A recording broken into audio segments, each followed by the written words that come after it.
You're going to discover how to instantly know whether your symptoms are a sign of a current problem or a past problem. You'll find out why your worst symptoms come on at the most inconvenient times, how to deal with sleep problems, how to deal with difficult mental symptoms such as obsessive thinking, scary thoughts, or bad moods, and how to deal with uncomfortable physical symptoms such as pain, swelling, fevers, and a host of other gross things that your body does to deal with conflicts. Let's get started. All unconscious biocomputer programs run in two phases, active and healing phase. In fact, all biological life runs in two phases. We humans are daytime creatures, usually, and our bodies are active in the daytime and rest at night. Even the seasons can be divided into phases. Here in the Northern Hemisphere, for example, the active times are spring and summer, and the resting times are fall and winter. Great symphonies, great stories, great plays, every process in the living world has active, outgoing qualities balanced with resting, healing, resolving, or inward-focusing qualities. Now, daytime starts at 4 o'clock in the morning. Sorry about that. And nighttime starts at 4 o'clock in the afternoon. Thankfully, they start slowly. It's not full day till around noon hour.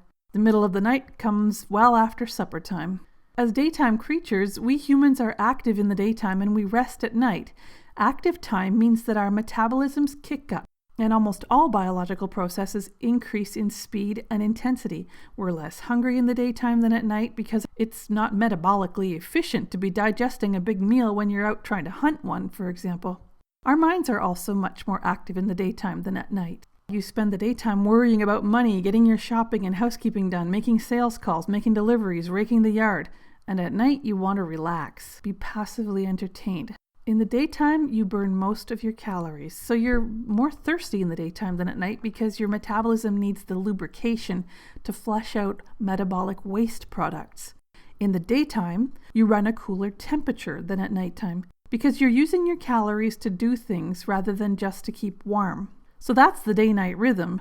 There's active and resting, there's thirsty and then there's hungry, there's mentally outgoing and then passively receiving, cool and warm. In a nutshell, daytime, biologically speaking, is for doing stuff out in the world, while nighttime is for setting all that aside in order to take care of yourself. Now, if you know anyone whose life is perfectly balanced like this, I want you to get in touch with me right away because this person actually doesn't exist. Each and every one of us who's alive, and not in a coma, experiences stress and conflict which we can't completely deal with right on the spot. And believe it or not, often even carries on past 4 o'clock in the afternoon. Remember, a biological conflict is something that happens in your life which does not jive with your unconscious beliefs. It's an experience which does not sit with you. I'm not talking about being unhappy because the world isn't perfect. I'm talking about conflict experiences which catch you off guard and which you're biologically, psychologically, or even spiritually not equipped to deal with. These types of conflicts, if they're serious enough to interfere with your plans, will sit in your unconscious mind for as long as it takes for you to finally deal with them.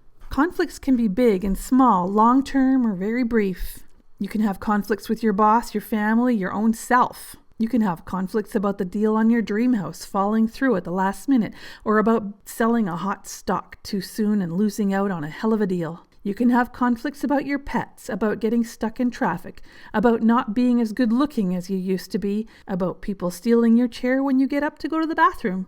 You get the idea. Life is chock full of traumatic events that we are neither prepared for nor open-minded enough to adjust to on the spot. How about an example? Let's say you smell something really disgusting. It's coming from the basement. But you can't figure out where the smell is coming from right now because you're on the phone with your boss trying to deal with a really big problem with a client, and your boss would be furious if she found out you're still at home instead of heading over there to meet the client. So you can't respond to that weird stink right now, but unconsciously you're kind of freaking out about it because you think it might be a pretty bad problem with the plumbing and, well, you've got to get going and see the client right now. Because you're actively responding to an issue with your employer and your client, you are not actively dealing with the stink experience, but it's still bugging you. The bad smell problem in your house is temporarily forgotten about in your conscious mind. but your unconscious mind keeps working on it. Your brain instructs your body to respond to the stink conflict with as much effort and for as long a period of time as is necessary for that conflict to be dealt with. Your entire metabolism will become a little more active, but in particular, the part of your brain and body which is best able to deal with this particular type of conflict experience will begin to run a special biological program. Since the program is a stink conflict, the lining of your nose and maybe even your sinuses will begin to change slightly. This is a result of your brain, the central server and electrical control unit for every single cell in your body, turns down the voltage to the tissues in the lining of your nasal passages. As a result, your ability to smell will decrease. This temporarily alleviates your problem until you can deal with the situation properly. That afternoon, you get home from work, but you still don't have time to deal with the plumbing problem or whatever it was. The kids have to be taken to practice tonight, and you've got to get ready for that big presentation tomorrow at work. Plus, the smell doesn't seem to be as noticeable as before. Maybe it's going away by itself. After a hectic evening and a full day the next day at work, you come home on Friday afternoon and you flop on the couch, exhausted. What a week! And then you notice that horrible smell again. Oh, you call the plumber. Good thing you did. It turns out there's a cross connection with the city sanitation system, and what you were smelling was a sewage backup, which was on the verge of filling your basement and potentially making your house unlivable. Plumber and the sanitation workers quickly deal with the problem, and you're finally able to relax and have a good night's sleep. And then the sneezing fits start. Perfect. After a week of hell, you're coming down with a cold on your weekend off. Whatever. You sleep in the next day, but as the day progresses on Saturday, you get tireder and tireder, and then at around 4 o'clock, you have to have a nap. You end up spending the rest of Saturday and all day Sunday with a wicked head cold, curled up on the couch with a fever, no energy, the kids eating cereal and potato chips for the rest of the weekend because you're too wiped to get them a proper meal and you're too sick to give a damn. What's actually happening is that the entire time between the initial moment when you smelled something awful in your downstairs bathroom and when the sanitation workers and plumbers had finally fixed the problem, the tissues lining your nasal passages were microscopically ulcerating. Now the problem is resolved and your nasal passages are healing. Your whole metabolism gets involved in this, just like your whole metabolism got to work trying to solve the problem. This is why you get sick on Friday evenings or Saturday afternoons or when you start your vacation. It's because, since you don't want your time off spoiled by your problems, you tend to make sure they get resolved before you go on vacation. And then you go into healing. But what seems like the onset of physical illness is more often than not the healing crisis and the completion of healing. The severity of the healing symptoms is based on the severity of the conflict that you have recently resolved, which led to these symptoms coming on. Your body was running a program just as much during the active conflict phase as it is now during the healing phase. But you weren't thinking about your nasal passages during the active conflict phase. You were thinking about your job and the client and your stress, and you were only unconsciously obsessing about that bad smell in the basement of your house. So there are 2 phases to any illness, the conflict active or stress phase and the conflict resolved or healing phase. And in the conflict active phase, you're mentally distracted. You have a feeling of emotional upset of some kind, and you can't focus very well on what's going on around you. There's something unconscious going on in you, something that makes you feel that all is not well, or in general terms, you're stressed out. In the healing phase, you have a feeling of well-being, and your attention is occupied with the present moment, with reality, which is probably something uncomfortable in your body. Mental discomfort is usually a sign of an active conflict known as stress phase, and bodily discomfort such as tiredness, lethargy, swelling, and pain is usually caused by healing. What has all this got to do with day and night? It's pretty simple. In the daytime, you're naturally in an active stress phase, and at night, you're naturally in a resting healing phase. When you experience a serious active conflict in your life, your metabolism just jacks up all the characteristics of your daytime biorhythm. Instead of being cool, you'll feel cold. Instead of having a smaller appetite, you might have no appetite at all. Instead of stopping by the water cooler to chat a few times a day, you'll drink 4 liters of water because you're thirsty. Your mind will keep going to subjects you don't want it to, and you'll feel emotionally unwell or unhappy. The most telltale sign of a significant active conflict is that you will wake up really early in the morning, between 3 and 4 a.m., and you won't be able to get back to sleep.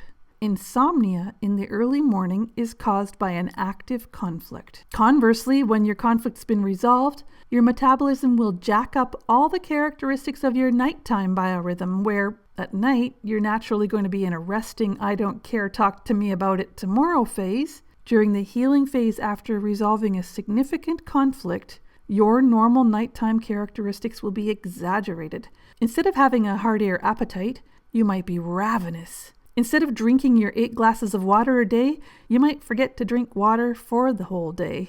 Instead of feeling warm and snug in your bed, you might have a fever, or part of your body might feel hot and red, or even burning and itching, and you will often experience swelling and pain in the part of your body that's affected.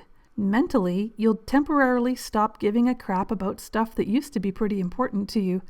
The biggest sign of the healing phase is an ability to sleep late, doze all day, then feel wakeful in the evening and unable to fall asleep at bedtime. Insomnia at night is caused by healing. So now that you can figure out whether you're in the active conflict phase or the healing phase, you can do something about it. If you're having mental and emotional issues, you have an active conflict. If you're having physical symptoms such as pain, swelling, or fever, you're healing from a former conflict. But what if you have both? What if you're waking too early in the morning and you can't fall asleep at night? What if you're extremely thirsty and you're extremely hungry? What if you're mentally unwell and physically unwell? Well, welcome to the human race. Most of us typically have at least half a dozen programs running at once, and some of them are in the healing phase and some of them are in the active phase. Or maybe you're constantly in what I've described as the healing phase, and it makes no sense that you're healing from something. This is called hanging healing, and it's actually caused by little unconscious reminders in your life which trigger the original conflict over and over again. A quick word about dealing with insomnia. If it's nighttime insomnia, you've got to just put up with it. There's nothing you can do to cure this except complete your healing faster. If you have early morning insomnia, the only way to overcome it is to resolve your conflict. In the meantime, make sure you get to bed early the night before and as much as possible reduce stress in your life. The Mind Tree Health process helps identify and resolve the unconscious biocomputer programs that are making you emotionally and physically sick. How do you do that? By using foods, medicines, and other therapies to reduce your stress and resolve your conflict, and then using foods, medicines, and other therapies to ease your healing symptoms and make the process finish as quickly as possible. I'm Lishwi Springford. Thanks for joining me. I look forward to talking to you again soon. Until then, be well and have a great day.